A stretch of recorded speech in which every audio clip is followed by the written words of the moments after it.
अस्सलाम वालेकुम students, welcome back to the channel mathematics by Lari Panjwani. आज हम वेक्टर कंटिन्यू करेंगे। आज की वीडियो में भी वेक्टर इन द स्पेस पढ़ेंगे, जिसके अंदर आई जे के की भी एंट्री हो चुकी है हमारे पास। ठीक है, आई बेसिकली हमारा एक्स को रिप्रेजेंट करता है, वाई जो है हमारे पास जे को रिप्रेजेंट करता है, जे बेसिकली वाई एक्सिस को रिप्रेजेंट करता है, और के जो है जेड एक्सिस को रिप्रेजेंट करता है। अब सिंपल हमारे पास सवाल में कोई ऐसी कोई प्रोनाउंस वो चेंजेस इतनी कोई ज़्यादा नहीं दिखेंगी आपको इसके अंदर। बस सिंपल सा कॉन्सेप्ट है कि आपके पास एक आ गया, एक और आपके पास फॉर्म आ गया।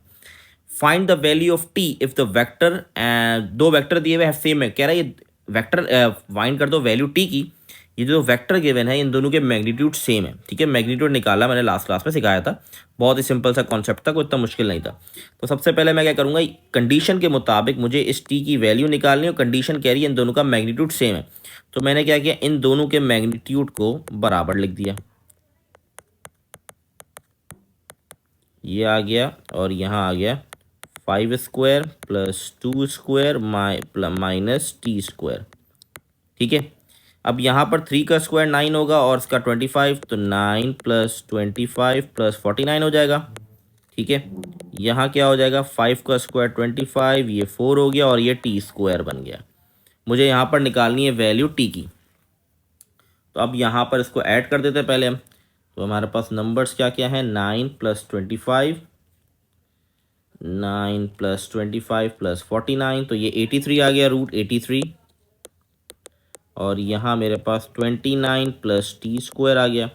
अब स्क्वायर ख़त्म करने के लिए, स्क्वायर रूट ख़त्म करने के लिए स्क्वायर लगाना पड़ेगा मुझे।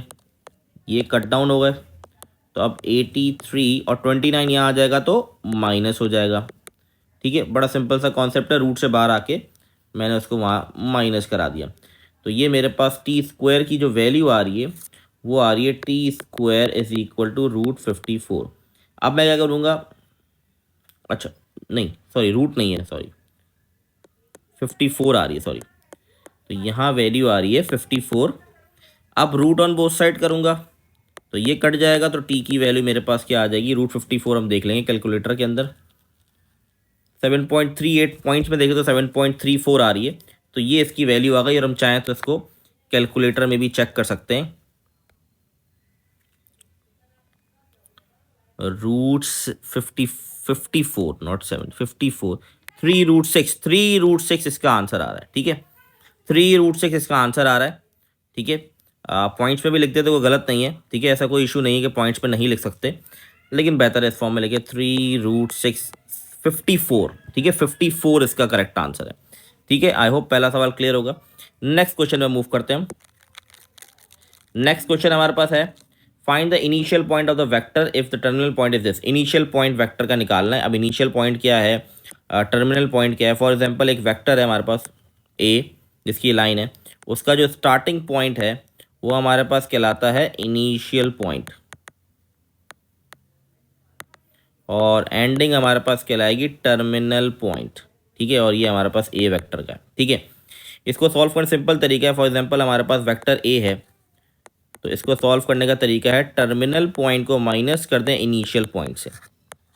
ठीक है, तो हमारे पास वेक्टर ए जो है गिवन है -2 1 और 2, टर्मिनल पॉइंट 4, 0, -1, और इनिशियल पॉइंट मुझे नहीं पता। तो मैं इस इनिशियल पॉइंट को यहाँ ले जाऊँगा और इस पूरे वेक्टर को यहाँ ले आऊँगा। तो पूरा वेक्टर यार है, वेक्टर की जो वैल्यूज़ है वो चेंज नहीं होंगी। ठीक है, वो बस माइनस हो जाएगा, दैट्स इट। ठीक है, ये मत समझेगा कि -2 है तो +2 हो जाएगा, 1 और 2 की साइन भी, ऐसा नहीं होगा।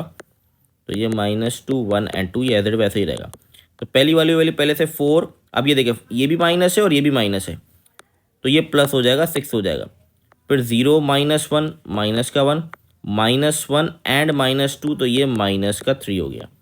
तो ये मेरे पास का फाइनल आंसर आ गया। ठीक है, आई होप क्लियर होगा।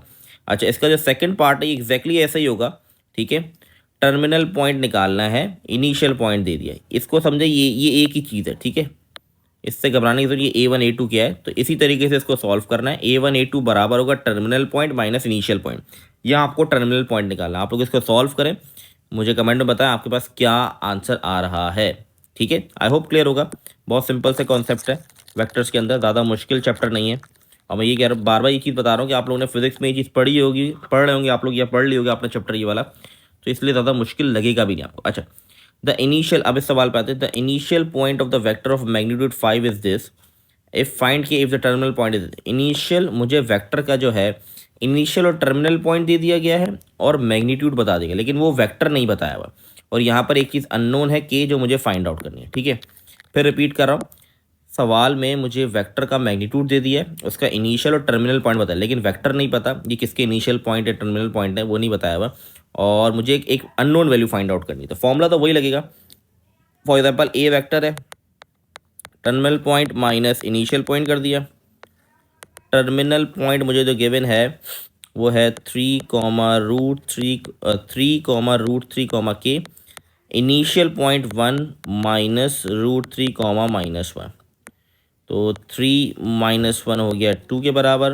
√3 ये वाला माइनस और ये प्लस हो जाएगा, तो ये 2√3 बन गया, के ये हो जाएगा के +5 क्योंकि भारी माइनस, तो ये मेरे पास ए वेक्टर आ गया। ठीक है, ये इस वेक्टर के इनिशियल और टर्मिनल पॉइंट है। अब सवाल में मसला ये, मुझे के फाइंड आउट करना है, अभी भी के अननोन है मेरे लिए। ठीक है, अब मुझे सवाल में कहा है मैग्नीट्यूड इसका 5 के बराबर है, तो मैग्नीट्यूड कैसे निकालेंगे, ये मैग्नीट्यूड, ये जो दीवारें खड़ी की गई हैं ये मैग्नीट्यूड निकालने की समझे एक तरीके से फॉर्म है जो डिफाइन करी हो, मतलब अगर आपको सवाल में आ जाए ये फाइंड आउट कर दे तो इसका मतलब आपने मैग्नीट्यूड निकाला। ठीक है, शायद मैं प्रीवियस वीडियो में ही बताना भूल गया। ठीक है, तो ये चीज़ याद होनी चाहिए। अच्छा जी, मैंने शायद बनाया भी नहीं, मुझे याद पड़ा। सही, 2 का स्क्वायर हो गया, 2√3 का स्क्वायर, के +5 का स्क्वायर। यहाँ पर मैग्नीट्यूड मुझे पहले से सवाल में बताया गया 5, तो मैंने इसके 5 लिख दिया। यहाँ आ गया 4, इसको सॉल्व करेंगे तो ये हो जाएगा 12, और ये अभी एज इट इज रहेगा। आप चाहें तो फॉर्मूला ओपन भी कर सकते हैं, लेकिन बेहतर इसको भी ओपन ना करें। तो ये हो जाएगा 16, 5 इक्वल टू √16 + के +5 का होल स्क्वायर। अब स्क्वायर ऑन बोथ साइड कर देंगे, ठीक है, ताकि रूट ख़त्म कर सकूं। तो ये आ जाएगा 25 = 16 + के +5 का होल स्क्वायर। 16 वहाँ जाके माइनस हो जाएगा, तो ये बन जाएगा 9 के +5 का होल स्क्वायर।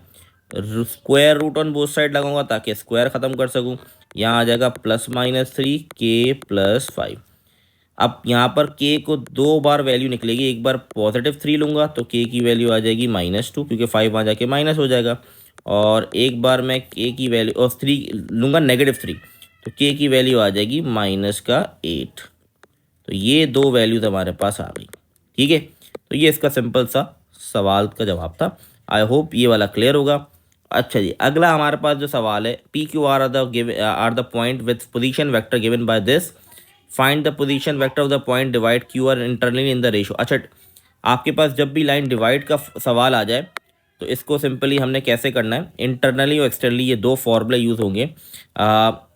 ठीक है, बड़ा सिंपल सा, मुश्किल नहीं है। फॉर्मूला शीट में इसके फॉर्मूले भी गिवन होंगे। अच्छा, ये वाले फॉर्मूले गिवन होंगे। जब भी आप किसी भी चैप्टर की तैयारी करें तो मेक श्योर करें आप फॉर्मूला शीट को अपने पास ओपन करके रखें या उसका प्रिंट आउट निकाल लें। मैंने फॉर्मूला शीट भी अपने कम्युनिटी ग्रुप पे शेयर कर दी थी पहले से ही, तो वो डाउनलोड कर लें, उसका प्रिंट आउट करा लें तो बेहतर रहेगा।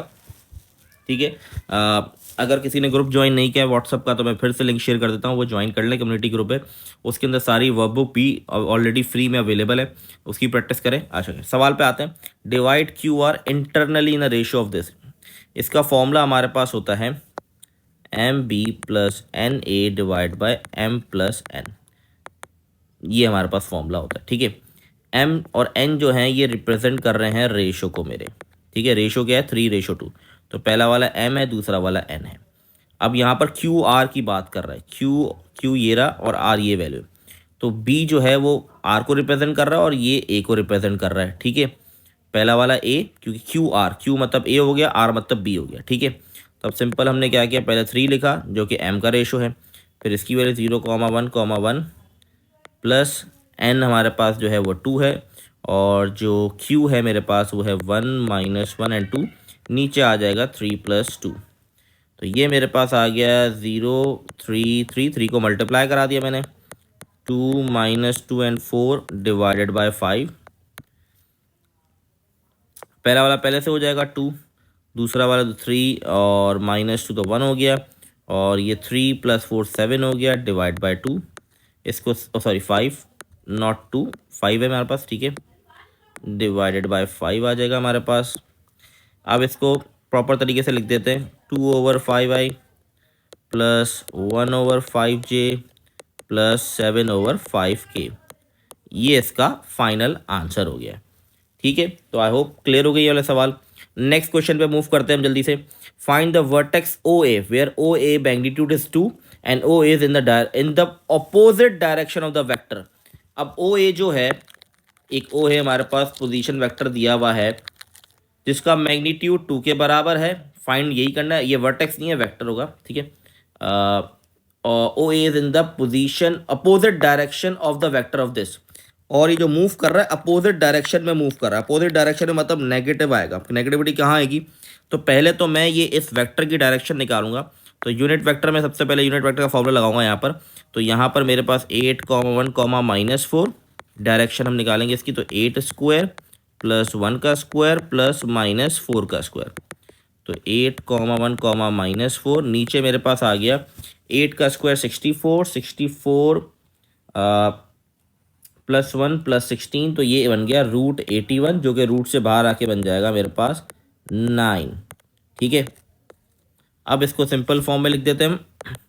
8/9 1/9j और -4/9k। ये मेरे पास डायरेक्शन आ गई इस वेक्टर की। अब वो कह रहा है कि जो इसका मैग्नीट्यूड है वो 2 के बराबर है। ठीक है, और ये अपोजिट डायरेक्शन में अपोजिट डायरेक्शन में मूव कर रहा है। इसका मतलब ये है कि अगर आपको ओ ए का वेक्टर निकालना है तो आपने क्या करना है, इसको मल्टीप्लाई कर देना है -2 से। -2 से क्यों किया? क्योंकि अपोजिट डायरेक्शन मूव करते हैं तो साइन चेंज हो जाती है, तो इसलिए नेगेटिव साइन, इसीलिए मैंने -2 से मल्टीप्लाई। अगर अपोजिट डायरेक्शन नहीं होता, सेम डायरेक्शन में मूव कर रहे होते, तो मैं इसको सिर्फ 2 से ही मल्टीप्लाई करवाता। ठीक है, तो अब ये -16/9, ये हो गया -2 -2/9j और ये प्लस 8/9k। तो ये आ गया आपके पास ओ ए वेक्टर। तो आई होप ये क्लियर होगा। क्लियर है, बहुत सिंपल सा सवाल था। अच्छा जी, लास्ट क्वेश्चन पे मूव करते हैं हम।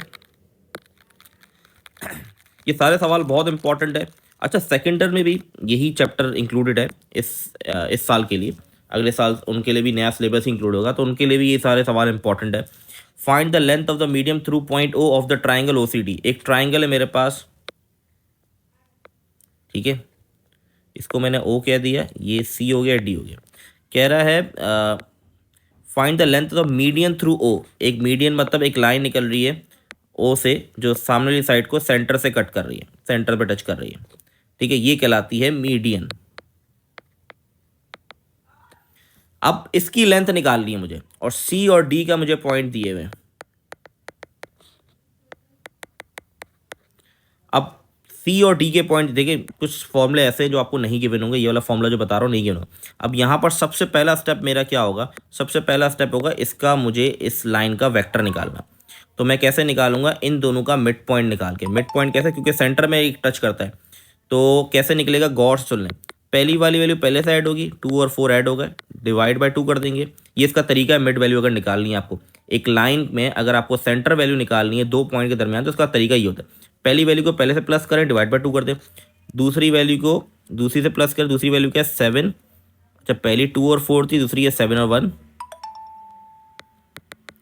Divide by 2। फिर मेरे पास है -1 + 2 डिवाइड बाय 2। तो 2 + 4 हो जाएगा 4, 2 + 4 6 हो जाएगा, 6 डिवाइड बाय 2 3, और ये आ जाएगा 4, और ये 1/2। ये मेरे पास जो आई है, ये इसका इस लाइन का वेक्टर आ गया। अब इसका मैग्नीट्यूड नहीं, मैग्नीट्यूड होता है क्या? साइज होता है। ठीक है, तो मैग्नीट्यूड निकाल लूँगा मैं इस वेक्टर का, तो मेरे पास आंसर आ जाएगा। ठीक है, अब इसको आप लोग खुद सॉल्व करें कैलकुलेटर के अंदर। इसका आंसर मुझे कमेंट में बताएं क्या आ रहा है आपके पास। ठीक है, सिंपल आपने क्या करना है, आई थिंक मैंने किया था, मुझे याद नहीं, लेकिन आप लोग ट्राई कीजिएगा। √101/2 आई थिंक इसका आंसर है। आप लोग कोशिश कीजिए कैलकुलेटर में कर लीजिएगा। तो आई होप ये वाली चीज़ें आप लोगों को क्लियर होंगी। ठीक है, इंशाल्लाह नेक्स्ट वीडियो में